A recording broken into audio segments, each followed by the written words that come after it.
This is the LarryandFishers.com podcast. My name is Larry Lannon. We're continuing our experiment of doing this both with sound and video. So I'm honored to have once again, I think this man has been on my podcasts. The only person that's been on my podcast more often is Mayor Scott Fadness.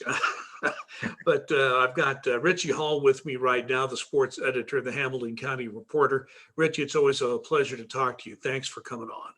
Well, thanks, Larry, for having me. And if I'm up there with the mayor, then I guess I'm in pretty good company.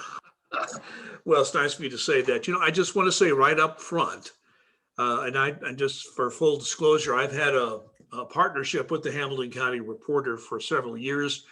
It's the best bargain I think you can find. It costs you $12 a year to subscribe. And you get every day, I think, except Monday, you'll get a newspaper in your inbox. It's Yes. all laid out like a newspaper, what's called PDF form. And if you choose, you can also have it, the weekly version mailed to you if you'd like to have that paper in your hand like some people do. So $12 a year is a good bargain. You get lots of good content and lots of good sports, high school sports with Richie Hall. So Richie, I want to start off this podcast.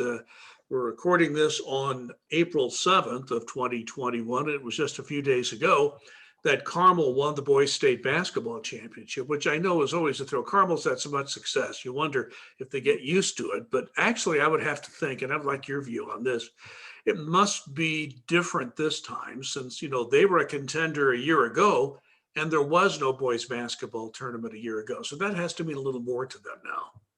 I think it does. And I think when it comes to Carmel, I think everybody's gotten so used to their success, not just in all the sports, but also in basketball. They won their 7th consecutive sectional title.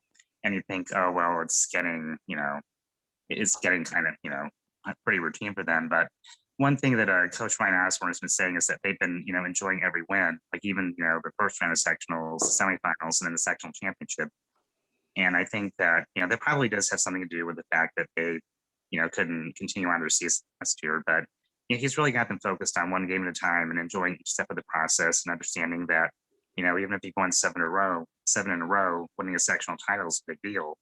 And then, of course, they went through the regional, had to beat a very, very good Lafayette Jeff team in the final, and then went to overtime in the semi-state against Gary Westside. Then, of course, they go to overtime again against Lawrence North in the state championship. I mean, they definitely did not have anything easy during the state tournament. And, the game against Lawrence North was, a very good game. I think the biggest lead was 7 points for Carmel at one point. Then, LN came back, forced overtime.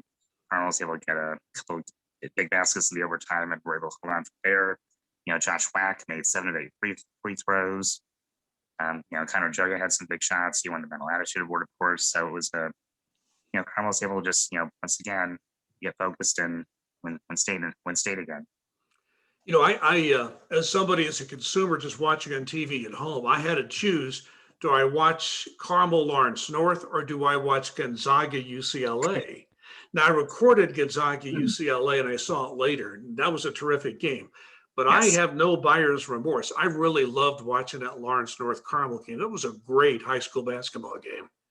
Yeah, it was. And it's kind of weird because when I was covering it, you see that it's close. I keep my little, I'll show you right here. I keep my little notebook with all the running score play and everything. And, I'm so focused on doing that when I'm watching the game that, you don't really appreciate just how good the game was until afterwards. Like, I think I can realize, wow, it was close the whole way through. Carmel made some excellent plays. Lawrence North had some amazing plays to stay in the game. But when you're in the moment, you're just kind of focused on, okay, this happened. So it wasn't until I think after the game was finished, and of course Carmel won, I began to realize, this is probably one of the better, state championship games we've had in recent memory. I want to go back. I want to talk a little more about that in a moment, but I want to go back. To 2020, summer of 2020, when high school football practice began. At that point, it was not at all clear that a high school football season could be completed in the era of the COVID pandemic. But now you look back on that season, even though some games of the state did have to be called off, a few locally because of COVID, They had the state tournament. It was held all the way straight through. Champions were crowned in all the different divisions. Was that not a major victory for sports, high school sports in Indiana and the IHSAA? I think it definitely was because everything was just so uncertain. We went into July and then into August. And when we started having games canceled, like I remember there was one week when Sheridan, I forget, I think it was Clinton Central, that game got canceled, I think the week before. And so there was like this big mad scramble for Sheridan to replace the opponent. Like I remember that this happened on a Sunday, and I had the weekly all done where you go to press, and but Sheridan will play Clinton Central in this next game. Well, then they canceled the game. I had to call Isaac, our layout person, say we had changed that. And then a couple hours later, Sheridan managed to find another opponent. So I called Isaac. Oh, guess what? We got to change that again. And that's just kind of the way it was. Is that everything just changed so fast.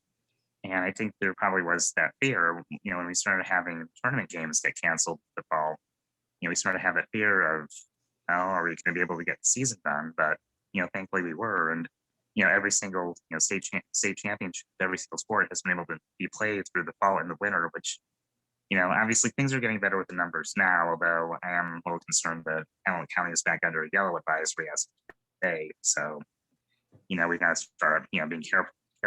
But, I think with the fact that the trend line is getting better, then maybe we should be able to get spring sports. And I was trying to think about the two last night when I was at a softball game. It's like 1 year ago today, we were all kind of in this big, confused world of what are we doing? Are we going to have spring sports? Are we going to have anything? So it's just kind of this big difference of what a year has made. And, I think hopefully we're on the other side of that. As I remember last year, all the confusion, all the worry, and just, it's just definitely something that we want to be past. I think the issue, and you brought that up about what will happen next, the variants are very scary to the people who are experts in this, and I'm no expert, so I listen to them, and they say these new variants are scary, and really that's why health officials are encouraging people to get vaccinated. And now that it's 16 and up, that does have an impact on varsity sports, certainly, that these athletes will be eligible to schedule a shot. Yeah, yes, absolutely. I do want to say I am getting my first shot next Wednesday at St. Vincent's. Good. I was in the, I was in the 40 to 44 age group and tried to get on the first day, and everything was already backed up for like a month or so. So I waited a couple days, just trying to look around again, anything that was nearby, Hamilton County on the north side of Indianapolis, and found St. Vincent had an opening on the 14th. And like, well, this might be it. So this might be the only chance I get to get it done in a quick manner. So, I think that's Yeah, it's true. My 90-year-old mother had 2 shots and had no impact, but I know people who are younger than her who had some side effects for a day or two. So just may not want to plan much a day or two after that. I've got my second shot coming up. I had some mild symptoms for a day. It wasn't having had COVID myself. It was nothing. It was nothing like having COVID. So in my view, the shot is worth it.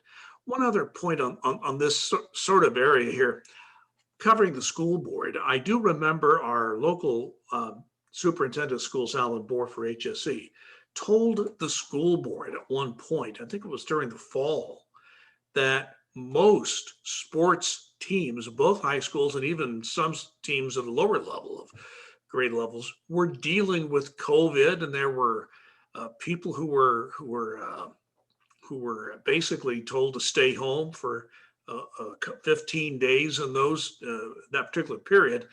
So, he wasn't specific, and I know there was an outbreak for one of our high school football teams, one big one, and there were some smaller ones.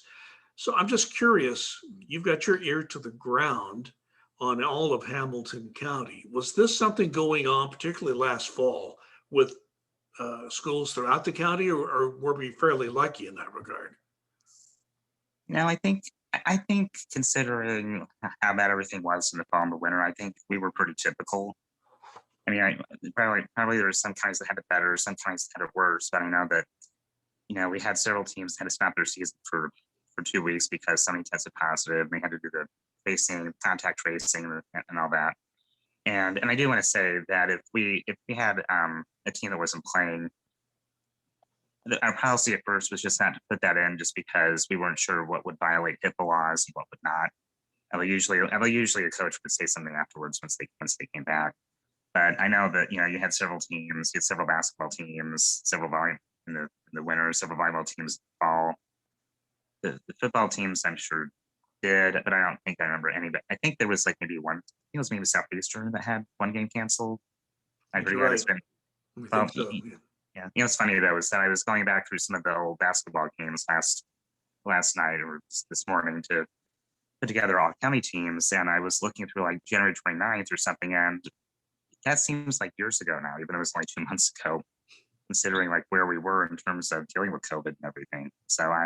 But to get back to your original point, we had some cancellations. We had some teams have to suspend their season for 2 weeks, but I don't think we had it particularly worse, or for that matter, particularly better than any other schools, any other counties in the state. You know, I love going to high school games. I don't work. I just go to be there. You're covering the game. You're working while you're there. I'm just I might for an HSC Fishers High School game, I might write a story kind of as a sidebar, but I'm not covering the game itself. So I love going to the games, but I haven't been to a game for a long time because I love going to basketball and football games at the varsity level. But we've only had in the past football and basketball seasons a limited number of people that could be at these games. Um, I'm just curious how it was for you because you were covering these games. You're there, yet how is it? How does it feel to go to a basketball game where the fans are yelling and screaming? You got the student sections and all this, and it's gone. There's just a tiny number of people in the crowd. What's the atmosphere like? How was that different for you covering the game? It just makes me think back to the Red Sox boys basketball game in December when, if I remember correctly, I could just scoot right in and find a parking spot, just get right in. That was that. And I remember thinking, man, this is just so unusual that I can, get to the game. There's not thousands of people here. The same for football. I think for the Red Sox football game, Carmel football games, just right up the street from me, they can easily get 4,000 or 5,000 fans for like a regular game. And I can just go in, find a parking spot, no problem. And it was weird, and you do kind of miss that from higher when you just miss that because that's part of the fun of high school sports is you see the kids come out, you see them, do the chants with each other. They dress up in the goofy costumes. They have, they're cheering, they're clapping. You have all the adult fans there too, the little kids, just everybody's there, and it's just such a big atmosphere. And when you go to matches nowadays, and there's a limited number of people, even some games where I think it was like parents only, and you just realize there's just so much missed because you just don't have the fans. That the fans are a big part of high school sporting events, and to not have that just made it very, very strange. So it did feel different for you as somebody covering the game. I wonder how the teams and the coaches reacted because they're used to having, even if you're on the road, you're used to the fans being on you. If you're at home, they're behind you. I wonder, do you think, I mean, just from your observation, you've covered sports for a long time. Do you think it had any impact on the teams at all? I'm sure it did, but I don't think that. I think at that point they were just happy to play. So I don't think that it affected them at all. I'm sure they would love to have it, but you're talking about athletes here, and you get such a limited time to play high school sports that I think they were just happy to just get out there and play. So I don't think it affected them as much as strange as it was to not have fans there. I think the athletes are just happy to be able to go out and play. Yeah, I think I can't disagree with you there. I'm sure they were happy just to be on the court, on the field playing. One thing that I did see, and this happened in HSC schools, both high schools and a lot of places around the state, the sports departments began charging a fee for the live streaming online for the varsity games at least. So I was curious. So I asked the PR people at the HSC schools, do you know how much or just how well are the sports departments doing? Are they gaining much? I'm sure it's not as much as when people were there live. And I was just curious, what's been the response? How many people watching? How's the income? Never did get a response, which sort of indicates to me it was obviously well short of what a gate would be, in person. So I wonder if the live streaming fee is here to stay or if it will go once fans can come in at unlimited numbers. I'm curious, have you heard anything? If not, what do you think about all that? I haven't really heard much about that. I guess in terms of, hmm, that's a good question. I know why they did it. It's. I'll be honest. I wasn't totally for the idea of paying for live streaming at first. I kept thinking, well, what if you have, grandma and grandpa on a fixed income, being able to afford all these live streams. But at the same time, though, yes, the school still lose a lot of money by not having, a regular gate, and of course the concessions and all the other things. So, they got to make up the money somehow. So, in terms of it being here to stay, I, I guess you'd have to wait and see what happens once we do get fans back in the stands and once they do start getting that money again, the tickets, the concessions, and all that. So, I think it might be too early to say if it's here to stay or not. So I guess we'll just have to wait and see once things hopefully get back to normal. For at least a time, everybody was under virtual classes only. That's kind of gone back and forth a little bit with the pandemic. And, I think most school systems are trying to get students back into classrooms as best they can under the circumstances. But in talking to coaches, this would go not just for varsity sports, but for really any level of what you see in sports. Do you have the coaches talked about whether the virtual classes hindered practice, made it more difficult to get practices, and what were you hearing along those lines? Hmm. Honestly, I never really asked that, and I don't know if anybody really volunteered that. I know, of course, they were doing all the Zoom workouts, during the spring and the summer when that was going on. Um, hmm. I'm not really sure how to answer that because, to be honest, I haven't really noticed any difference in So they terms of. re- they didn't talk to you about it, is what. No, So if it was no, a that's problem, right. you just didn't hear about it. Okay, well that's fair enough. If I'm sure that's not a subject most coaches want to talk Yeah. about. I guess I don't think of the quality of games separate at all during the fall and the winter. So I mean, maybe things are a little bit different, but everybody seemed to still be playing at a pretty high level. In fact, actually, in basketball for Hampton County, none of the boys teams, none of the girls teams had a losing season. You had like maybe one or two teams that finished it right at 500, but everybody else had a winning season. So I don't think there was any suffering of quality that comes to if that affected it at all. I guess we just maybe it didn't. I know that whenever you cover a game in person, you make an effort to talk to both coaches. Sometimes the losing coach doesn't want to talk. You can kind of understand that, but there are times they do. So you try to get there in person and speak to each of the coaches before you write your story.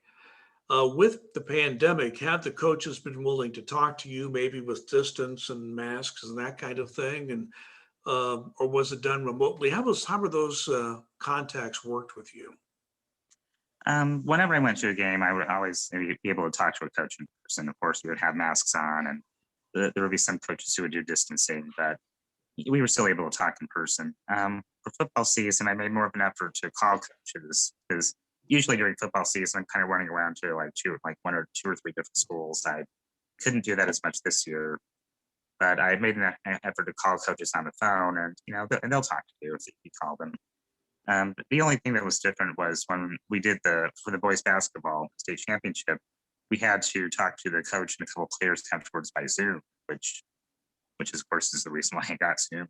Thank you again for helping me to Well, we did use just so people know. it. Richie knew I used Zoom, so he gave me a call, and we did a little test run. And I'm glad I made you feel comfortable with it. So it worked out well for you and the rest of the media talking to the coaches on Yeah, Zoom. Okay. yeah, it did. I mean, it was different. I'm not gonna lie. It was definitely a little bit unusual, but we all got what we needed. The reporters got the quotes they needed. The coaches and the players got a chance to have their say and say what they want to say. And it was a little weird. The only weird thing for me was that I was wearing a mask, and then I was kind of having to type as they go along. So I was kind of doing this, just looking at my computer back and forth, computer the screen. So that may have looked awkward, but It's that's it's a that's kind of what I had to do. it's a You just different world. It's a different world, Richie. We have to deal with it, right? yeah, yeah. I mean, there are things I had to do this past year that I never thought I would do, but at the same time, you just kind of have to adapt. I mean, journalists have to just be able to adapt to not just new technologies, but new situations. And Otherwise, yeah. we have to adapt. Otherwise, what do you do? That kind of leads into my next question. When the high school basketball tournament had to be stopped in 2020 due to COVID, I mean, that robbed the IHSAA of a major revenue stream that was taken away from them. And I know that now that the football and basketball tourneys have been held this school year, I know that must be a big help. So, from what you're hearing, what you know from just talking to people here and there, is the IHSAA, you think, back on its feet financially based on what you're hearing? Hmm. I'm not sure. Again, that's something that doesn't usually come up. I mean, I would hope so. Again, I haven't seen. I guess I haven't seen any indication that it isn't back on its feet. I mean, I haven't seen anything unusual. The only unusual thing I saw was when they had to, push back the state championship game a week, but that was just due to the NCAA tournament. So, I would have to think. I would have to think they're okay. Well, they I, haven't had I think, there have been no mass layoffs or anything, so you assume that they're getting by. So, yeah. yeah. I'm sorry, I don't have a better answer for Oh, that, that's but okay. I thought maybe if you talk to coaches and some of the principals, are active with the IHSAA. Kind of along that same line, it really should be noted. I thought about this the other day that high school sports continued to be played through economic depressions, world wars, but it took a pandemic to shut it down last year. mhm, Um, I know that was tough for you and a lot. I mean, I looked at the Indianapolis Star; they were suffering. I mean, every media, ESPN was dying trying to find material. You went to a lot of feature stories, and you wrote some really good ones during that time. Uh, were you ever worried before the sport started up again that you might run out of stories to write? oh yeah, I was. I was out when I was doing all those feature stories. I had to think a week ahead. So there wasn't really a chance of, well, I don't have anything to do today, so I guess I'll just do nothing. I always had to think a week ahead. Like, for example, today is Wednesday. I was trying to make sure I had next the story ready for next Wednesday's edition. So it was always like 5 days out. There were times when I was like 3 or 4 days out, and I started to go into a little bit of panic, like, oh no, I'm going to for the rest of this week or something like that. I did just say that people were very, very helpful when it came to feature stories, and they were very receptive and very, able to talk to me. And there were a lot of fun stories I did, and a lot of stories that sports that non IHSA sports and other things, and, college athletes that I remember that I was able to talk to again. So everybody there was very, very helpful with getting feature stories going, helping to keep our players, our paper afloat. So I just want to say thank you for all them for helping us out. Yeah, and that's leads me to this question I want to ask because I remember speaking with your boss, the publisher, Jeff Jellison, at the Hamilton County Reporter. And that was just as the pandemic was beginning to hit. And he was worried, and with good reason. Lots of people were, just because of the fact that he wasn't sure that he would be able to keep enough advertisers going, to keep going enough people who are subscribing to the paper. Yet your advertisers, by and large, have stuck with the newspaper, and the circulation really hasn't been hurt. So that must make you feel good with all the material you provide for the paper every day. Yes, it does. And I gotta say again, thanks to the advertisers. And I think that's the benefit of having a locally owned paper is that you're able to, Jeff is able to talk to the advertisers directly. And since these are all local companies, they're willing to help out. And since they know that we are locally owned, locally operated, they're more than willing to help out. So, we have the best advertisers, we have very loyal advertisers. A lot of them have been with us for several years. I think maybe a couple have been with us since the paper started back in 2015. So we got to say a big thank you to them. And I think that's just where we have the benefit. We have the benefit of local ownership when you're in the community and talking with them all the time. I remember a few days after the pandemic started, I did this column saying basically, well, I don't have anything to write about now. So if there's any feature story ideas that any of our readers have, here's my email. Send me an email. I got like 4 or 5 responses right away, and then I got other responses too. As the weeks went on. So that's where local engagement helps. When you're able to get with the community, get in the community, talk with them. That's what makes the difference. Well, it's spring sports. They are here now. They're going, and we don't know of any pandemic issues yet. But just here in Hamilton County, what teams are you, what sports particularly are you think will be interesting, and talk about who you're keeping an eye on this spring season? Well, of course, we got softball and baseball. I want to give a mention to Darren Catholic softball. They are 4-0. They've and two of those games have been perfect games. They have two very good pitchers in Izzy Kemp and Alicia Flores. So, they're a team to watch. Baseball, from what I've seen the latest rankings, Science School's ranked number 3, so they'll be a tough opponent for our Hamilton County schools. But Westfield is ranked number 1 right now, and they're going to be playing in the Kokomo Classic this weekend, which has a lot of other ranked teams. Noblesville's hosting another big baseball tournament.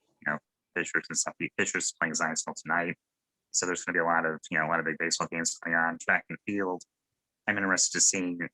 There were a lot of athletes who probably could have had another good season last year. They got canceled, so a lot of them are going to come back and see what they can do for this year. I haven't gotten into golf and tennis yet. Those don't really start more until spring break. So we'll see what they have. Carmel's the defending state champion for girls tennis, so we'll see if they can do it again. In golf, Carmel boys ranked number 1, Darren Catholic's 2, Westfield and Southeastern and Noblesville are up there, so we'll see what they can do. I am making more of an effort to get to lacrosse and boys volleyball this spring. So if you've seen it more of those games, Carmel boys have a great team. Noblesville girls have a great lacrosse team. Darren Catholic girls are doing well.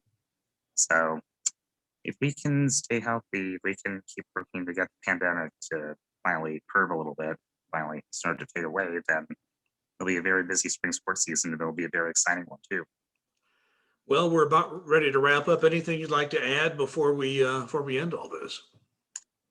Just that I'm pretty happy that we're able to get back to hopefully some normal. I don't know if we'll be completely normal for a while yet. I think there was one athletic director last night that told me that we'll still probably be wearing masks for a year, for maybe another year or so. So, but I like the fact that we're going in the right direction. So I just hope that we're able to maintain that. Yeah, if I can go see an HSE Fishers Mudsock football game again, I'll be very happy. In person, by the way. Yeah. Richie, it's always a pleasure talking to you. Good luck to you, and thanks so much for joining me today. Hey, thanks, Larry. Thanks for having me.